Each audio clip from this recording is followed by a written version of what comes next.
This is Marcus Kova with MMAnytt, and we're here at the Forum in Los Angeles. We're here with Ricardo Lamas. How you feeling, sir? I'm feeling good. How you doing? Good, good, good. So, we were talking to your opponent a second ago in Max Holloway, talking about how this is potentially the fight of the night. He said, "I think so too. We're both gonna bring it." What's your thought on that? Yeah, I definitely agree. You know, Max is a great fighter. He's a very technical fighter, and I'm the same way. You know, we both like to attack. We both look to finish the fight. And I think we're definitely going to be fight of the night. You've been in some really tough fights and coming off the win against Diego Sanchez as well. Anything that's changed preparing for Max? No, nothing changed. Been training with the same teams, top notch in Illinois and LCCT and MMA Masters down in Miami. And camp went well, man. I'm ready to go. We were talking to Clay Guida before. He's also from Chicago originally, and he also splits his time between, you know, being in Chicago, now Alpha Male, sometimes down at Greg Jackson's. How do you split the time? Is it a certain time period? Is it planned? How does that work? Basically, I'll finish out my last month down in Miami. I just kind of get away from everything and everybody and just concentrate 100% on my fight and kind of isolate myself. And that's basically it. And what do you do when you're home in Chicago? Is it just working on the basics, or what is it in Chicago? Because there's a lot of good wrestling, obviously, from there. Yeah, definitely. I definitely go back and wrestle with my old college team a lot when I'm in Chicago.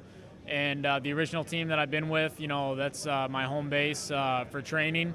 And I do my jiu-jitsu and everything, and always working on improving. And when fight camp gets started, that portion in Chicago is kind of me getting back into fight shape. And then when I get down to Miami, it's kind of balls to the wall, you know, 3 times a day up until the fight. So, especially in Europe, we don't have the same culture when it comes to wrestling. We hear a lot of people that come from a wrestling background, going back to their roots, going back to the college, even sometimes high school. What is it about the wrestling environment, culture, that has bred so many MMA fighters at this point?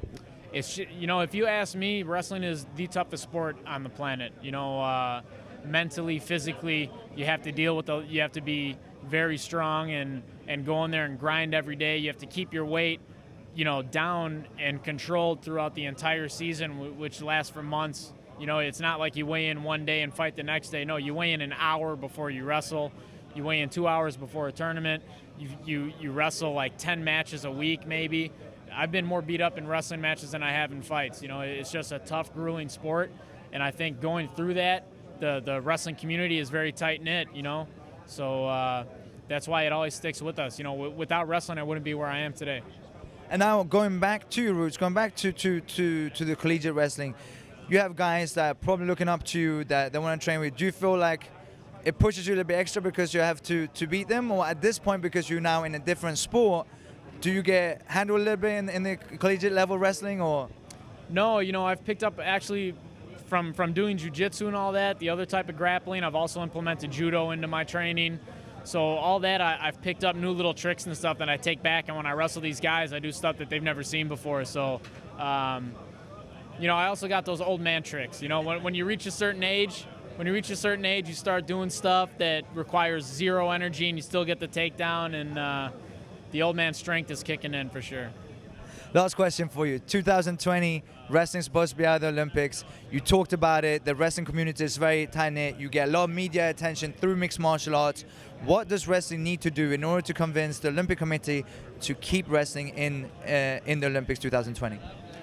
I think they just need to get another petition going and show the committee that everybody wants wrestling. How can you take... Wrestling was a part of the very first Olympics ever. You know, wrestling is probably the oldest sport known to man. It requires no tools, it requires no equipment. It's just you and another man out there, you know, kind of hand-to-hand combat.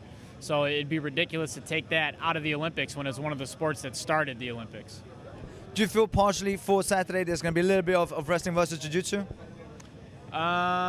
Yeah, there definitely could be. You know, I'm a black belt in jiu-jitsu also, so if it goes down to a grappling match, I'm ready for anything. Looking forward to seeing you on Saturday, which I believe could also potentially be the fight of the night. Thank you very much. Thank you.